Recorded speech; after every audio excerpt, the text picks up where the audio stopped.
போல ஒரு பக்தன் கிடையாது. அவருக்கு பின்னும் அதை போல ஒரு பக்தன் பகவானால சிருஷ்டிக்க முடியவில்லை. அவர் இவ்வளவு நாள் சிருஷ்டி பண்ணதில் நம்மாழ்வாரை போல ஒரு வியக்தியை மட்டும்தான் அவரால் படைக்க முடிந்தது. வாசுதேவ சர்வம் இது சமஹாத்மா சுதுர்லபா, கண்ணனே அனைத்தும் என்று சொல்லும் ஒருவரும் கிடைக்கவில்லைன்னு கண்ணன் வருத்தப்பட்டாரோ இல்லையோ, அதிலிருந்து சில ஆண்டுகளுக்குள்ள ஆழ்வார் அவதரித்தார். அவர் பாடுறது உண்ணும் சோறு பருகு நீர் தின்னும் வெத்தலையும் எல்லாம் கண்ணன். எனக்கு வேற உலகத்து சோறு தண்ணீரே தேவை கிடையாது, கண்ணன் தான் அனைத்துமே. உடல் வாழ வேண்டுமா, தண்ணீர் குடிக்க வேண்டும், அதுவும் கண்ணன் தான். உடல் வளர வேண்டுமா, உணவு உண்ண வேண்டும், அதுவும் கண்ணன் தான். ஆனந்தப்பட வேண்டுமா, வெத்தலை பாக்கு போட்டுக்கிறோம், சந்தனம் பூசிக்கிறோம், இதெல்லாம் போக பொருட்கள், அதுவும் கண்ணன் தான். எனக்கு வாழ்வதற்கும் வளர்வதற்கும் இன்பப்படுவதற்கும் கண்ணனை தவிர வேறு எதுவும் தேவை கிடையாது என்று சிறு வயதிலிருந்து இருந்தவர்.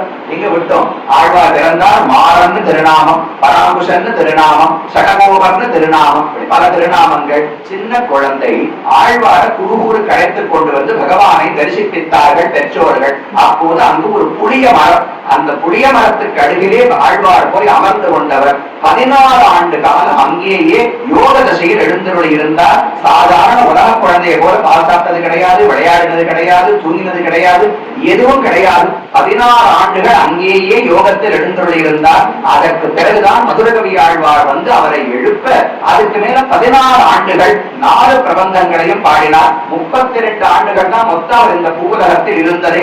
அதோட வைகுந்தத்துக்கு சென்று விட்டார். அதிலும் பாசுரம் பாடினது 14 ஆண்டுகள். ஏன் பகவான் உடனே மோட்சம் கொடுக்கவில்லை?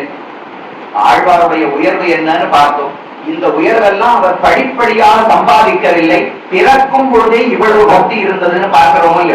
ஆழ்வார் முதல் பாசுரம் பாடும் பொழுதே, திருவிருத்தம் தான் முதல் பிரபந்தம், அதுல முதல் பாசுரத்திலேயே என்னால் இதுவே இந்த சம்சாரத்துல வாழ முடியாது, மோட்சம் கொடு என்றுதான் பிரார்த்திக்க தொடங்குகிறார். வேற பேச்சே கிடையாது. பகவானுடைய அழகு, இந்த சம்சாரம் எவ்வளவு கொடியது எல்லாம் சொல்லிருக்கலாம் இல்லையோ, ஒண்ணுமே சொல்லல. பொய் நின்ற ஞானமும் பொல்லா ஒழுக்கும் அழுக்குடம்பும் இன்னின்ன நீர்மை இனியா முறாமை உயிரளிப்பான் என்னென்ன யோனியுமாய் பிறந்தாய் இமையோர் தலைவா மெய் நின்று கேட்டருளாய் அடியேன் செய்யும் விண்ணப்பமே.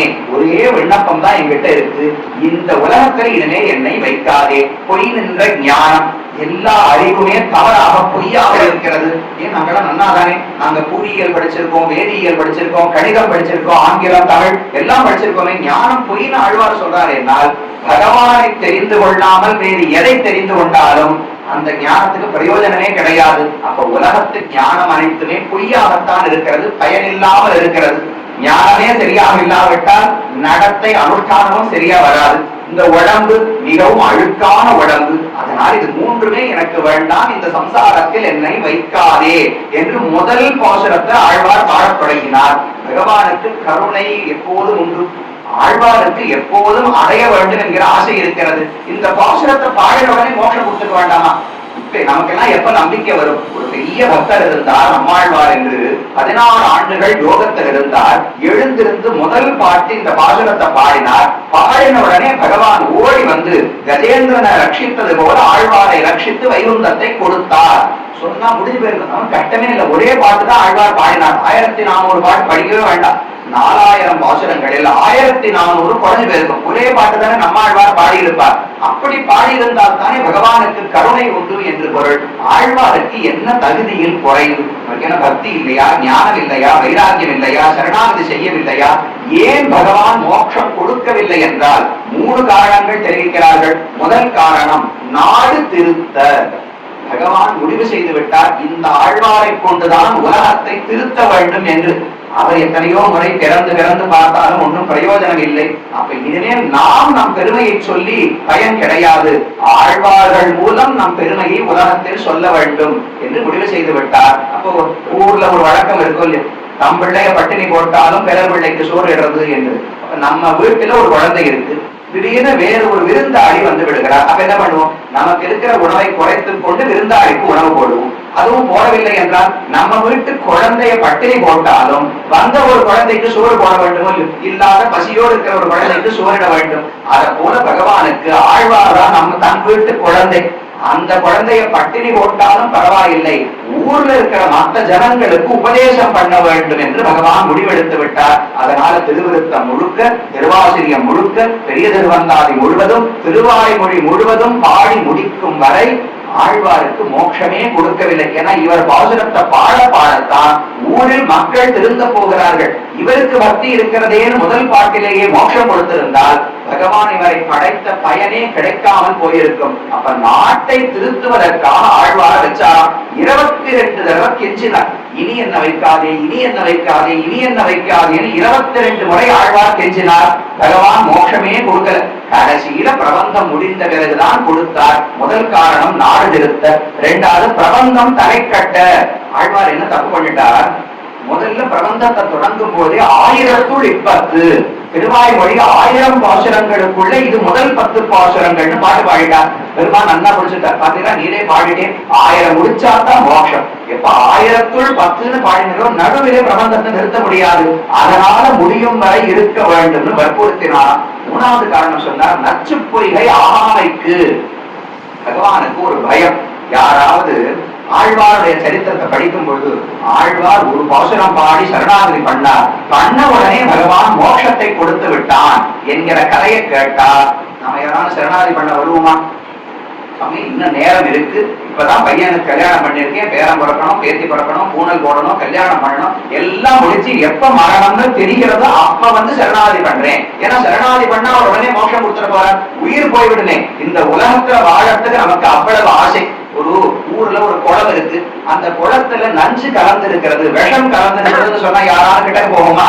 அதை போல ஆழ்வாருடைய பாசுரம் இருக்கிறதே, அந்த பாசுரத்தை பாடினா உடனடியா மோட்சம் கிடைக்குமா இப்படின்னு உலகத்துல தெரிஞ்சு போச்சுன்னா ஒருத்தர் கூட அந்த பாசுரத்தை படிக்க மாட்டான்னு கண்ணனுக்கு நன்னா தெரியும். அதனால என்ன பண்ணார், இந்த பாசுரத்தை பாடின ஆழ்வாரே 14 வருஷம் கட்டப்பட்டுதான் வைகுந்தத்துக்கு போனார். நமக்கெல்லாம் கவலையே இல்லை. 160 ஆண்டுகள் ஆனாலும் அவ்வளவு எளிதாகலாம் வைகுந்தம் கிடைத்து விடாது. அப்ப தைரியமா படிப்போம். இத படிச்சா உடனே மோட்சம் கிடைச்சிருந்தா நமக்கு தயார் கிடையாது. ஆழ்வாரி 22 தடவை கெஞ்சினார். நான் கெஞ்ச பகவான் என்கிட்ட கெஞ்சணும், இப்படியாவது வெளியாவது வயசாட்சி போருமே அவர் கெஞ்சினாவனா மோட்சத்துக்கு போகலாமா யோசிப்போமே தவிர நாம் கெஞ்சும் நிலைமையில் இல்லை. அப்ப நச்சு பொய்கை ஆகாமைக்கு இந்த விஷயத்தை தொட்டாலே மோட்சம் கிடைக்கும்னு தெரிந்து விட்டால் யாருமே தொட வரமாட்டார்கள். அதனால ஆழ்வாருக்கு இழுத்து இழுத்து எப்படியாவது திசை திருப்பினாராம் 16 ஆண்டுகளுக்கு. எப்படி திசை திருப்பத்த ரொம்ப ஆசையோடு ஒரு பொருளை கேட்கிறார். அதை கொடுப்பதற்கு பகவானுக்கு எண்ணமில்லை. என்ன பண்ணலாம்? வருத்தப்பட்டு விடுவார் இல்லையா குழந்தை. ஆனா பகவான் ரொம்ப சாமர்த்தியமா விளையாடினாராம். ஒரு குழந்தை ஒரு கடைக்கு கூட்டின்னு போனோம். போன உடனே அதுக்கு வேண்டிய ஒரு பொம்மையை பார்த்து இது வேணும்னு அழாமிக்கும். அதை வாங்கி கொடுப்பதற்கு நமக்கு மனம் இல்லைன்னு வச்சுக்கோ. உடனே அந்த குழந்தை கிட்ட என்ன பண்ணுவோம், அது இருக்கட்டும், இங்க பாரு இந்த பொம்மை ரொம்ப அழகா இருக்கு, அப்படியே அதுல இருந்து ஒலி எல்லாம் வருது, ஒளி வருதுன்னு ஒரு பொம்மையை காட்டுவோம். அது 50 ரூபாய் பொம்மையா இருக்கும், இது 10,000 ரூபாய் பொம்மையா இருக்கலாம். 50 ரூபாய் பொம்மையை காட்டின உடனே குழந்தை ஐன்னு அதை பார்த்துட்டு ஒரு 10 நிமிஷம் போது போகும். அப்புறம் தான் ஞாபகம் வரும், நான் 10,000 ரூபாய் பொம்மையை பார்த்தேன், திரும்ப அழ ஆரம்பிக்கும். அப்ப அந்த பெற்றோர்கள் என்ன செய்வார்கள், இங்க பாரு இது இன்னொரு பொம்மை, இது இன்னும் நல்லா இருக்கு, இன்னொரு பொம்மையை காமிப்பா. அதுல ஒரு 10 நிமிஷம் போகும். இப்படி திசை திருப்பியே குழந்தை பருவத்தை ஓட்டிடுறோமோ இல்லையோ, அத போல பகவான் என்ன பண்ணுவாரா, ஆழ்வார் எனக்கு மோட்சம் கொடுன்னு கேட்பார். மோட்சம் இல்லாம இருக்கட்டும், திருவரங்கத்துல எவ்வளவு சயனித்துக்கு சௌஹார்தம் என்கிற குணத்தை காட்டுகிறேன், அந்த குணத்தை பார்த்து ஒரு 10 பாட்டு பாடும்னு சொன்னா ஆழ்வார் உடனே ஆசைப்பட்டு திருவரங்கத்துக்கு 10 பாசம் கங்குரும் பகலும் கந்துயிலடியால் கண்ணநீர் கைகளால் இறைக்கும்னு பாடுறார். உடனே வைகுந்தம் ஞாபகத்துக்கு வரும். இதை பாடிட்டு வைகுந்தம் வேணும்னு ஆழ்வார் நிற்பார். திருவேங்கடத்தை பாடவே இல்லையே, உலகத்துக்கே திலகமாக நிற்கிறேன் திருவேங்கடத்தில், அங்க போய் சரணாகதி பண்ணணும்னு சொன்னா அதுக்கு ஆழ்வார் 10 பாட்டு பாடுவார். இப்படி திசை திருப்பி ஒவ்வொரு திவ்யதேசமாக காட்டி காட்டி அதை பாட வைத்து பகவான் 1102 வாட்டியும் தள்ளிட்டு வந்தார்.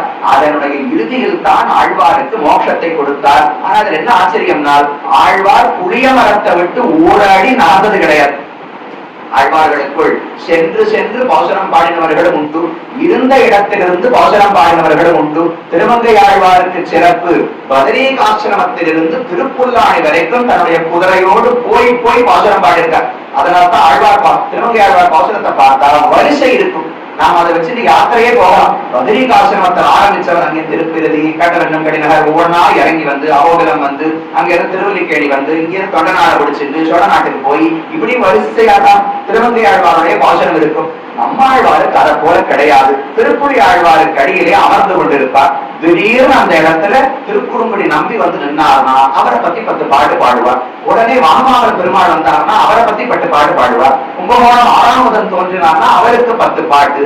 பெருமாள் எல்லாம் வந்து வந்து என்ன பாடு பாடுன்னு கெஞ்சி பாசுரத்தை வாங்கி கொண்டு போவார்களாம். ஆழ்வார் இங்கிருந்து எங்கும் நகர்ந்தது கிடையாது. மானத சாட்சா்காரம் இருந்த இடத்திலிருந்து தன் மனதால அனைத்து பெருமாள்களையும் கண்டார். அங்க என்ன நதி ஓடுறது, அது வடக்கு பக்கம் இருக்கா தெற்கு பக்கம் இருக்கா, பகவானுடைய சன்னதி எப்படி இருக்கு, எத்தனை மதுள் இருக்கு, எத்தனை கோபுரம் இருக்கு, என்ன பிராட்டி, அவளுக்கு பெயர் என்ன, இத்தனையும் ஆழ்வார் பாடுகிறார். ஒரு இடத்துக்கு போனது கிடையாது. அப்ப இருந்து இவர் ஒரு ரிஷி தானே. இந்த ரிஷிகள் எல்லாம் சம்ஸ்கிருத மந்திரங்களை தியானத்திலே கண்டு பாடினார்கள். ஆழ்வார் ஒரு ரிஷி, இவரும் கண்டு பாடினார். இயற்றவில்லை பாசுரங்களை, உள்ளுக்குள்ள பகவான் இருந்து பாசுரங்களை காட்டி கொடுத்தார். ஆழ்வார் அந்த பாசுரங்களை பாடுகிறார். அப்ப அங்க என்னென்ன உள்ளதோ துல்லியமாக ஆழ்வார் பாடி கொடுத்தார். அதான் மெய்யன் என்று ஆழ்வாருக்கு திருநாமம். உண்டோ வைகாசி விசாகத்துக்கு ஒப்பொரு நாள், உண்டோ சடவோகர் கொப்பொருவர் என்று பாடும்பொழுது இந்த வைகாசி விசாகத்தின் ஏத்தத்தை பாரோரறிய பலர்கின்றே சீராரும் வேதம் தமிழ் செய்த மெய்யன் எழில் குருகை நாதன் அவதரித்த நாள் என்று மணவாள மாமனிகள் தெரிவிக்கிறார். வேதம் தமிழ் செய்த மெய்யன், மெய்யன்னா உண்மைதான் இவர் வாயில வரும், அப்படி சொல்லக்கூடாது. இவர் வாயில எது வருதோ அது உண்மையாத்தான் இருக்கும். இவர் பார்த்து பாடவில்லை, எங்கேயுமே போய் பார்க்கவில்லை. இருந்த இடத்திலிருந்து ஆழ்வார் அனைத்து பாசுரங்களையும் பாடினார். அனைத்தும் உண்மையான மெய்யான பாசுரங்களாக இருந்தன. அப்படிப்பட்டவர் எழில் குருகை நாதன், அழகான திருக்குறுகூருக்கு தலைவர் ஆழ்வார்னு தெரிவிக்கிறார். இல்லையே எங்க பாவா ஆதிநாதன் ஒரு பெருமாள் இருக்காரே, மூலவர் ஆதிநாத பெருமாள், உற்சவர் பொழிந்து நின்றவினார். அவர் தலைவர் கிடையாதா? ஆழ்வார்தான் நாதனானால் அந்த ஊர்ல 2 தலைவர்கள் உண்டு. கோயில் பெயர் போடும் போதே ஆழ்வார் ஆதிநாதர் தேவஸ்தானம் என்றுதான் பெயர் போடுவோம். திருவல்லிக்கேணி போறோம், அருள்மிகு பார்த்தசாரதி சுவாமி தேவஸ்தானம். கீழங்கத்துக்கு போவோம், அரங்கநாத சுவாமி தேவஸ்தானம். பெருமாள் பேர் மட்டும்தான் இருக்கு. ஆனால் ஆழ்வார் திருநறைக்கு போனோம்னால் பெருமானுக்கு முன்னாடி ஆழ்வாரோட பெயர் இருக்கும். ஆழ்வார் ஆதிநாதர் தேவஸ்தானம். அப்ப 2 பேரும் சேர்ந்துதான் அந்த இடத்துல ஆட்சி செய்கிறார்களாம். அதிலும் ஆழ்வாருக்கு ஒரு முன்னுரிமை உள்ளது. அப்படி ஆழ்வார் அந்த ஊருக்கே தலைவராக, பிரபன்ன ஜனங்கள் இந்த பக்தர்கள் அனைவருக்கும் தலைவராக விளங்கினார். அவருடைய அவதாரம் தான் வைகாசி விசாகமான நன்னாள். எத்தனையோ 5000 ஆண்டுகளுக்கு முன்னால் ஆழ்வார் பிறந்து 4 பிரபந்தங்களை நமக்காக பாடி போனார். நாம கேட்கவே இல்லை. ஆழ்வாருடைய ஒரு பிரதானமான சிறப்பு என்னவென்றால், நாம் கேட்காத போது நமக்கு இத்தனை உபதேசங்களை பண்ணியிருக்கார். ஆழ்வாருடைய பாசுரம் தன்னுடைய அனுபவம் மட்டும் கிடையாது. வேதம் பண்ணும்பொழுது நமக்கே உபதேசம் பண்ணி கொண்டிருக்கும். நீ இதை பண்ணு, இப்படி பண்ணு, இப்படி பண்ணாதே என்று மட்டும்தான் வேதம் சொல்லிக் கொண்டிருக்கும். ஆனா ஆழ்வார் பாசுரங்கள் அப்படி கிடையாது. ஆழ்வார் தானே பகவானை அனுபவிப்பார். அவனுடைய வடிவம், அவனுடைய குணங்கள் அனைத்தையும் அனுபவித்து பாசுரம் பாடுவார். அதோடு கூட நமக்கும் உபதேசம் செய்வார். நாம் அவரிடத்துல போய் எனக்கு நல்லது சொல்லு என்று கேட்கவே வேண்டாம். கண்ணன் பகவத்கீதை 700 ஸ்லோகங்கள் உபதேசம் செய்தார். ஆனா அர்ஜுனன் கேட்கவே தான் உபதேசம் செய்தார். சிஷ்யத்தேகம் சாதிமாம் துவாம் பிரபன்னம், எனக்கு எது தர்மம் என்று தெரியவில்லை, யுத்தத்தை பண்ணணுமா பண்ண வேண்டாமா என்று புரியவில்லை, என்னுடைய குலத்தின் அழிவுக்கு நானே காரணமானால் சரியா தவறா என்று தெரியவில்லை, நீ உபதேசம் பண்ணு, உன்னிடத்தில் சரணமாக பற்றுகிறேன் என்று அர்ஜுனன் பிரார்த்தித்தான். பிரார்த்தித்த பிறகுதான் கண்ணனுடைய உபதேசம். பிரார்த்திக்காதவர்களுக்கு பகவான் சொல்லுவதே கிடையாது. தர்மசாஸ்திரமே சொல்றது, நாபுரித்தா கஸ்யசித் குருயார், கிட்ட வந்து யாரும் கேட்காத வரைக்கும் நீ உபதேசம் பண்ணாதேன்னு சொல்றது. ஒரு வீட்டுக்கு போகும்போது ஏதோ அவர்கள் செய்யும் போது தப்பா பண்றான்னு சொல்றேன், நான் உடனே மூக்க நுழைச்சி இது நீங்க பண்றீங்களே இது தப்பு அப்படின்னா உங்க யாரு கேட்டா வெளில போக சொல்லிடுவான். யாருமே நம்ம கிட்ட வந்து நல்லது சொல்லு, எனக்கு குழப்பமாக இருக்கிறதுன்னு கேட்டால் தான் நல்லது சொல்ல வேண்டுமே தவிர நாம எனக்கு தெரியும்னு சொல்ல போனால் அது யாரும் ஏற்றுக்கொள்ள மாட்டார்கள். அதனால சாஸ்திரம் சொல்றது, நாபுரித்தவா கசிச்சித் குருயார், கேட்கப்படாத போது யாருக்கும் சொல்லாதே, நல்லது தெரிந்தாலும் சொல்லாதேன்னு வேதம் சொல்லுகிறது. ஆனா ஆழ்வார் அதை பின்பற்றவே இல்லை.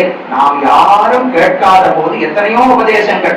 முதலில் தொடங்கினார், வீடுமின் முத்தமும் வீடு செய்து உண்மையில் வீடுடையானிடை வீடு செய்மினே, எல்லா பற்றையும் விட்டு விடுங்கோள், இந்த உலகத்தில் பற்று வைக்க வேண்டாம், பகவானுடைய திருவடிகளைத்தான் பற்ற வேண்டும், அது ஒன்றுதான் புகழ். இதான் முதல் உபதேசம். திருவாய்மொழி முதல் 10, 2ஆம் திருவாய்மொழி உபதேசம் பண்ண ஆரம்பிச்சார். கடைசி உபதேசம், கண்ணன் கடலினை நண்ணும் மனமுடையீர் எண்ணும் திருநாமம் திண்ணம் நாரணமே. ரொம்ப அவசரம்.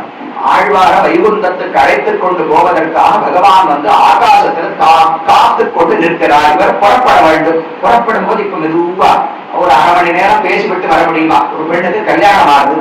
கல்யாணமான உடனே கணவன் அழைத்துக் கொண்டு புகுந்து வீட்டுக்கு செல்ல போகிறான். அந்த அவசரத்துல அம்மா அப்பா பெரியப்பா பெரியம்மா சித்தப்பா எல்லாத்தையும் போய் ஒரு முறை சொல்லி கொண்டு வர வேண்டும். புறப்படுறேன் போயிட்டு வரேன் எல்லாத்தையும் விடைபெற்றுக் கொள்ள வேண்டும். ஆழ்வாருக்கு அந்த அவசரம். அந்த பெண்ணு தாமதமாக்கினார், கணவன் கோபித்துக் கொள்வார். அத போல பெருமான் வானத்துல வீட்டு காத்துக் கொண்டிருக்கிறார். வரணம் ஆழ்வார்னு காத்துக் கொண்டிருக்கிறார். ஆழ்வாருக்கு போவதற்கு எண்ணம் இல்லை.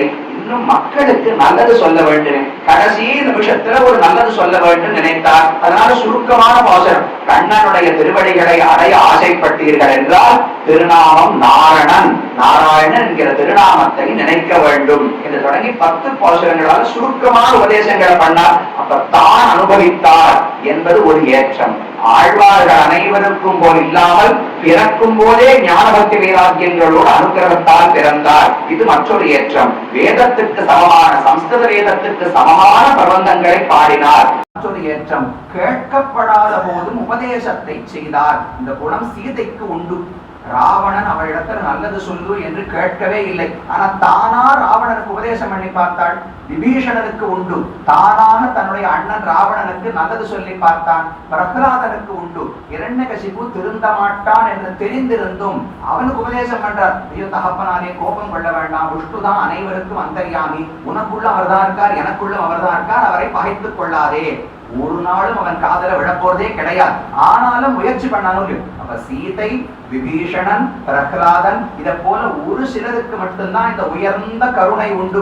பகவானுடைய கருணை கூட அளவுபட்டதுதான். தன்னிடத்துல கேட்டவர்கள், சரணாகதி செய்தவர்களுக்குத்தான் பகவான் உபதேசம் பண்ணி இருக்கிறார். ஆனா ஆழ்வார் அப்படி அல்ல, கேட்காதவர்களுக்கும் சேர்த்து உபதேசம் பண்ணார். பயனாகிலும் பாங்கல்லராகிலும் செயல் நன்னாக திருத்தி பணிகொள்வான் என்று மதுரகவி ஆழ்வாருடைய பாசனம். பயன் அன்று என்னை திருத்துறதுனால அவருக்கு ஒரு பயன் கிடைக்க போறது கிடையாது. நான் என்ன அவருக்கு விசுவாசத்தோடு இருக்க போறேனா, பணம் கொடுத்துட போறேனா, அவரை ஊர் முழுக்க புகழ போறேனா, இது எதுவும் நடக்க போறது இல்லை. பயன் அன்று ஆகிலும் பாங்கல்ல ஆகிலும், பயன் இல்லாவிட்டாலும் கேட்டுக்கிறவா நம்ம ஆசையோட கேட்டுக்கிறானா உபதேசம் பண்ணலாமேன்னா, நீங்கள் எல்லாம் மூஞ்சி கவுத்து போட்டு ஆச்சு, மணி 8:20 ஆச்சு, பேசிட்டே இருக்கா, எப்ப முடிப்பாரோடு தெரியலன்னா நீங்க சொல்லணும்னு தோணுமா?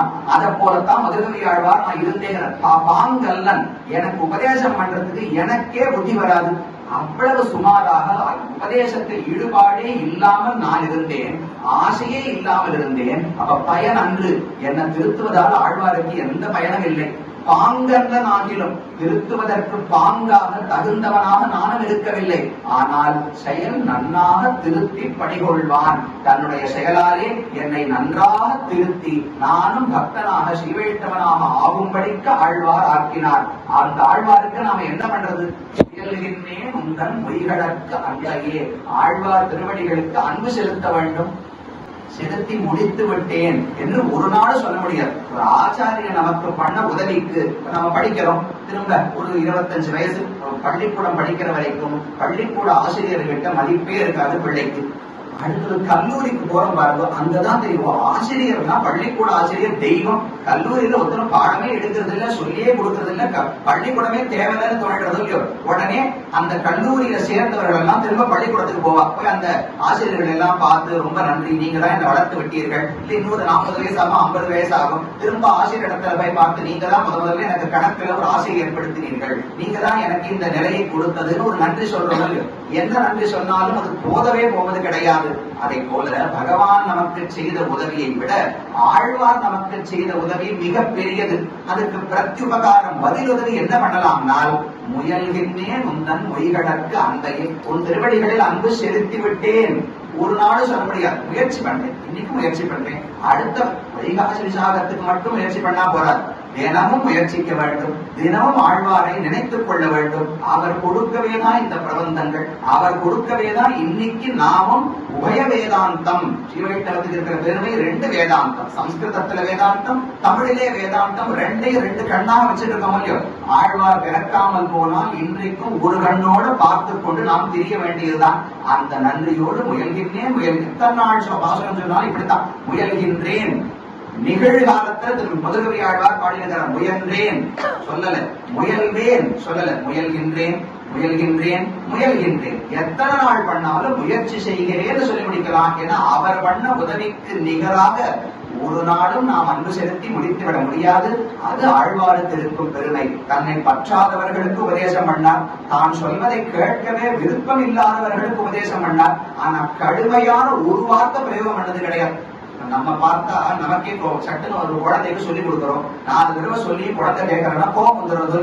ஆழ்வாருக்கு எவ்வளவு கோபம் வந்திருக்கும். நாம் நடப்பதை பார்த்து கோபித்துக் கொண்டு வார்த்தை சொல்லியிருக்காரானால் எந்த இடத்திலும் மக்களை பார்த்து அறிவிலி என்று கூட ஆழ்வார் திட்டினது கிடையாது. மற்ற ஆழ்வார்களுக்கெல்லாம் கொஞ்சம் கடுமையான வார்த்தைகள். திருவழிசி ஆழ்வார் நல்லா கடுமையா தலையில கூட்டினது போல பாடுவார். ஆணவென்று சென்னடைந்த ஆதர்காள் எம் ஆதிவான்னு ஆழ்வாருடைய ஒரு பாசுரம். ஏதோ தெய்வங்களை எல்லாம் பற்றுகிறீர்களே, ஆதர்காள், அதற்கான அறிவிலிகளேன்னு அர்த்தம். அப்படியெல்லாம் நம்மாழ்வார் பாடவே மாட்டார். என்ன குறை இருந்தாலும் தட்டி தட்டி சரிப்படுத்துவதற்குத்தான் ஆழ்வாருடைய முயற்சியை தவிர எங்கும் கடித்து பேசினது கிடையாது. லௌகிகர்கள் பகவானிடத்தில் ஆசை இல்லாமல் தெரிகிறீர்களே, வீணாம போவீர்கள் எங்கே சொல்றது கிடையாது. நீங்களும் வர வேண்டும் வர வேண்டும் என்று ஆழ்வார் பாடினார். இதை போல எத்தனையோ சிறப்புகள் சுவாமி நம்மாழ்வாருக்கு. பிரபன்ன ஜனங்களுக்கெல்லாம் கூட்டஸ்தர். கையில இப்படி ஞான முத்திரையோடு ஆழ்வார் இருக்கிறாரே, நம்முடைய நெஞ்சத்துல படம் வரையலாம். இப்படி கையை வச்சுக்கோனா கையில அந்த எழுத்தாணையை வச்சு இப்படி படம் எல்லாம் வரைவாடும். அவதான் இப்படி கையை வச்சுருப்பா. ஆழ்வார் என்ன வரைகிறார்னால் நம்முடைய பித்தி, நம்முடைய மனசுங்கிறது சுவர். சுவரை முதல்ல காலியா வச்சுக்கணும். வேற எந்த சித்திரமும் சுவர் இருக்கக்கூடாது. இருந்தா அதெல்லாம் வெள்ளை அடிச்சு ஒண்ணும் இல்லாம ஆக்கிடுங்கோ. அந்த நெஞ்சத்தை கொண்டு போய் ஆழ்வார் இடத்துல கொடுத்தா சித்த பித்தி பக்தி சித்த தூலிகா, அதுல பக்தி என்கிற படத்தை ஆழ்வார் வரைஞ்சு கொடுப்பாராம். பகவான் ஆழ்வாருக்கு மயர்வர மதிநலம் அருளினான் அல்லவா. ஆழ்வார் நமக்கு என்ன பண்றார்னா நமக்கு மயர்வர மதிநலம் அருளுகிறாராம். நமக்கு எந்த தகுதியுமே கிடையாது. பகவான் ஆழ்வார் என்கிற ஒரு ஜீவாத்மாவை தேர்ந்தெடுத்து பண்ண அனுகிரகத்தை மக்கள் அனைவருக்கும் ஆழ்வார் செய்கிறார் என்று மணவாள மாமனிகளுடைய பாசுரம். திருவாய்மொழி 100 என்று 100 பாசுரங்களை கொண்ட ஒரு பிரபந்தம். திருவாய்மொழியினுடைய சாரமா அதை சாதித்திருக்கிறார். அதில் முதல் பாசுரம், உயர்வே பரன்படியை உள்ளதெல்லாம் தான் கண்டு உயர் வேத நேரு கொண்டு உரைத்து மயர் வேதும் வாராமல் மானிடரை வாழ்விக்கும் மாறன் சொல் வேறாகவே விளையும் வீடு. வீடுனா மோட்சம் வைகுந்தம் என்று பெயர். வீடு எப்படி தெரியுமா விளையும்? மாறன் சொல் வேறாக. பூமிக்குள்ள விதை விதைச்சா வேறு ஊன்றி விட்டுத்தானே மேல செடி வளரும். அத போல வேர் எது? நான் நம்மாழ்வாருடைய பாசுரங்கள் தான் வேர். அந்த வேரை பிடித்துக் கொண்டோம் என்றால் வைகுந்தம் என்கிற செடி மரமே நமக்கு வளர்ந்து விடுவான். அவர் எப்படிப்பட்டவர்? அந்த மாறன் மயர்வேதும் வாராமல் மானிடரை வாழ்விக்கும் மாறும் சொல். நமக்கும் மயர்வு, நிறைய மயக்கம், கலக்கம், சந்தேகம் எல்லாம் இருக்கிறது. அது அனைத்தையும் போக்கி நம்மையும் உஜ்ஜீவனம் அடைய வைக்கக்கூடியது ஆழ்வாருடைய பாசுரங்கள். அப்ப பகவான் ஆழ்வாருக்கு மட்டும் பண்ண உதவியை ஆழ்வார் நம்மை போன்ற சாதாரண பாமர மக்கள் அனைவருக்கும் செய்கிறார் என்று அவருடைய பெருமை. அந்த ஆழ்வாருடைய அவதார உற்சவமானது வைகாசி விசாக நன்னாளை முன்னிட்டு 10 நாட்கள் விமர்சையாக கொண்டாடப்படுகிறது. ஆழ்வார் திருநகரிலும் சரி, மற்ற எத்தனையோ விதேசங்களிலும் சரி, பகவான் விசேஷமான பல உற்சவங்களை அவருக்காகவே கொண்டாடுகிறார். அந்த சந்தர்ப்பத்தில் நாமும் ஒரு குறிப்பிட்ட நேரத்துக்கு ஆழ்வாருடைய வைபவத்தை பேசி மகிழக்கூடிய ஒரு பாக்கியத்தை பெற்றோம். இந்த வாய்ப்புக்கு அடியனுடைய கிருத்தஜதையை தெரிவித்துக் கொண்டு நீங்களும் வந்து இருந்து பொறுமையோடு கேட்டதற்கு உங்களுக்கும் பல்லாண்டு பாடிக்கொண்டு அமைகிறேன். ஸ்ரீமன் மகாபூதபுரே ஸ்ரீமத் கேசவ யஜ்வனா காந்திமத்யாம் பிரசூதாய யதிராஜாய மங்களம்.